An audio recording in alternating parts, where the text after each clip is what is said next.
Selamat berjumpa kembali dalam layanan audio Sahabat Seperjalanan. Hari ini adalah hari Sabtu 12 April 2025. Tema renungan saat teduh kita dengan judul Karena Kemurahan Allah. Firman Tuhan terambil dalam Roma 3:21 sampai dengan ke-24.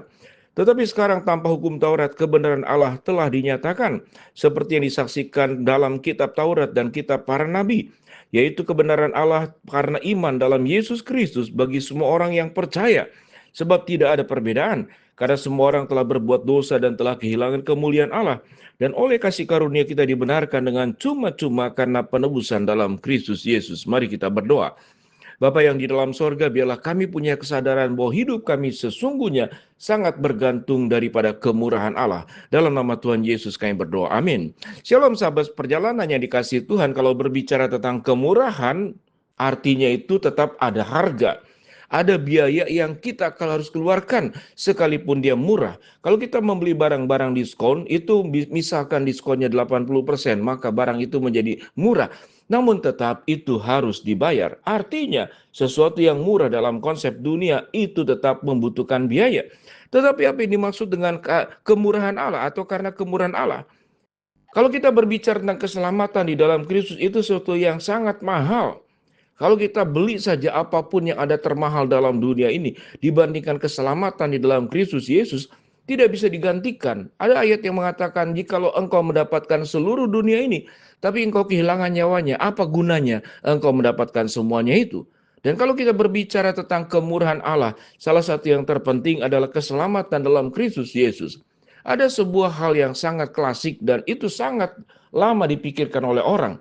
Kalau setelah mati saya itu kemana? Maka orang berjuang untuk mencari jawaban tentang setelah kematian itu kemana. Lalu timbullah konsep tentang baik dan jahat. Lalu kemudian konsep yang timbul adalah tentang neraka dan surga. Kalau orang yang kemudian kebaikannya lebih banyak daripada keburukannya, maka dia masuk surga. Tetapi kalau keburukannya lebih banyak daripada kebaikannya, maka dia itu adalah akan masuk neraka. Itu adalah sebuah pencarian yang sangat primitif di dalam diri manusia. Timbullah di dalam konsep seperti itulah, dalam pencarian seperti itu berbagai macam-macam agama. Lalu mengapa kita perlu percaya kepada Kristus? Kalau kita berbicara tentang surga, itu tempat yang murni, tidak boleh ada cacat sama sekali, tidak boleh ada dosa sama sekali. Maka siogianya orang yang akan masuk ke surga itu harus benar-benar bersih. Tidak boleh ada dosa sama sekali. Tidak boleh berbuat dosa sama sekali. Pertanyaannya, ayat 23 dikatakan karena semua orang manusia telah berbuat dosa dan telah kehilangan kemuliaan Allah. Di dalam ayat yang ke-23 itu menandakan bahwa tidak ada seorang pun yang bisa masuk surga sekalipun dia menjadi orang yang sangat baik. Sebut saja dia tidak pernah berbuat dosa sama sekali, tapi naturnya sudah menjadi natur berdosa setelah Adam Hawa jatuh dalam dosa. Dengan demikian, artinya tidak ada seorang pun yang bisa masuk ke dalam surga karena keberadaannya sebagai esensinya sudah berdosa, apalagi ditambah dengan perbuatan dosa. Lalu apa mengaitnya dengan kemurahan Allah? Tidak ada cara lain selain bahwa dosa yang ada pada diri kita itu harus ada yang menebus. Itu yang disebut dengan penebusan. Ditebus, dibersihkan, dosanya diambil alih seluruhnya oleh satu pribadi. Yaitu siapa? Yaitu Yesus Kristus. Dan Yesus Kristus menanggung dosa seluruh umat manusia di segala tempat, di segala suku, di segala bahasa, di segala zaman, dan di segala waktu, termasuk Adam dan Hawa. Walaupun tidak ada catatan dalam Alkitab apakah Adam dan Hawa itu percaya kepada Kristus yang akan lahir, yang akan datang ke dalam dunia sebelum Yesus, maka percaya keselamatan ke dalam Kristus adalah berbicara tentang iman ke depan Yesus yang akan lahir, mati, tersalib untuk setiap manusia. Sementara kita yang ada di dalam hidup dalam perjanjian baru setelah Kristus bangkit dari ke surga, maka iman percaya kita adalah kepada iman percaya di mana Yesus yang telah lahir, kemudian mati, bangkit, naik ke surga, akan datang kedua kali yang kita imani. Lalu bagaimana tentang kemurahan Allah? Maka dosa itu ditanggung oleh Kristus sepenuhnya. Itu yang disebut dengan penebusan. Dibersihkan secara total, tidak ada lagi sama sekali dosa yang melekat pada diri kita. Dan firman Tuhan berkata, dan oleh kasih karunia telah dibenarkan dengan cuma-cuma karena penebusan dalam Kristus. Mengapa dengan cuma-cuma? Karena tidak ada orang yang sanggup membelinya. Kalau kita berbicara tentang masuk surga itu harus benar-benar kudus, suci, murni. Tidak ada orang yang sanggup sehingga diberikan secara cuma-cuma. Ini yang disebut dengan konsep tentang kemurahan Allah atau anugerah Allah. Di dalam ayat 21 dikatakan, tetapi sekarang tanpa hukum Taurat, kebenaran Allah telah dinyatakan.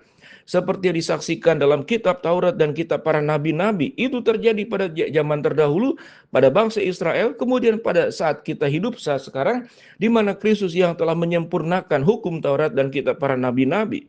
Yaitu kebenaran Allah karena iman dalam Yesus Kristus bagi semua orang yang percaya, sebab tidak ada perbedaan. Artinya karena iman.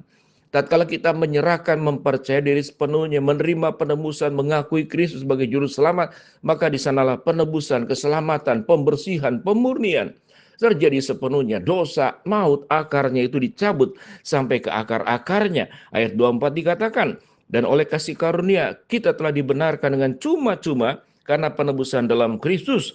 Kristus telah ditentukan Allah menjadi jalan pendamaian karena iman dalam darahnya. Hal ini dibuatnya untuk menunjukkan keadilannya, karena ia telah membiarkan dosa-dosa yang terjadi dahulu sampai masa kesabarannya. Maksudnya ialah untuk menunjukkan keadilannya pada masa ini, supaya nyata bahwa ia benar dan juga membenarkan orang yang percaya kepada Kristus.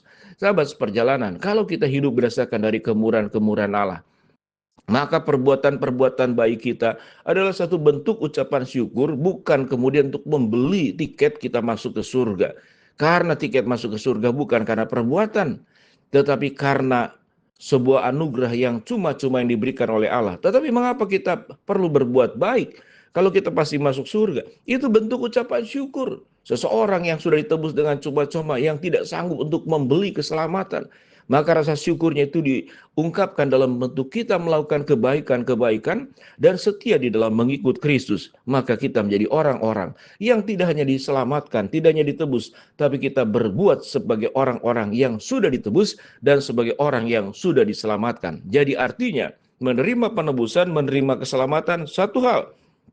Tetapi kita mensyukuri penebusan dan keselamatan dengan cara hidup dengan baik, hidup dengan kudus, hidup dengan benar, hidup dengan setia, karena kita telah menerima anugerah yang cuma-cuma, telah menerima keselamatan. Seseorang yang tahu diri, dia akan bagaimana terus memikirkan untuk membalas segala kebaikan Allah, sekalipun tidak mungkin terbalas, tapi dengan cara hidup kita dengan benar. Jadilah hidup orang-orang yang dalam kebenaran, kekudusan, baik dalam rumah tangga, baik dalam relasi di tengah-tengah masyarakat, baik dalam kehidupan bertetangga, apapun profesi kita, sebagai orang tua, sebagai istri, sebagai suami, sebagai mertua, sebagai menantu, sebagai nenek, oma, opa, kakek, sebagai cucu, sebagai pegawai, sebagai majikan, sebagai masyarakat, ataupun jangan-jangan di antara kita ada juga sebagai lembaga-lembaga yang ada menjabat di lembaga-lembaga di dalam kenegaraan. Biarlah kita menjadi orang-orang yang mensyukuri kemurahan Allah dan hidup di dalam kemurahan Allah, lalu kemudian mengungkapkannya dengan melakukan semua yang terindah terbaik untuk memuliakan Allah.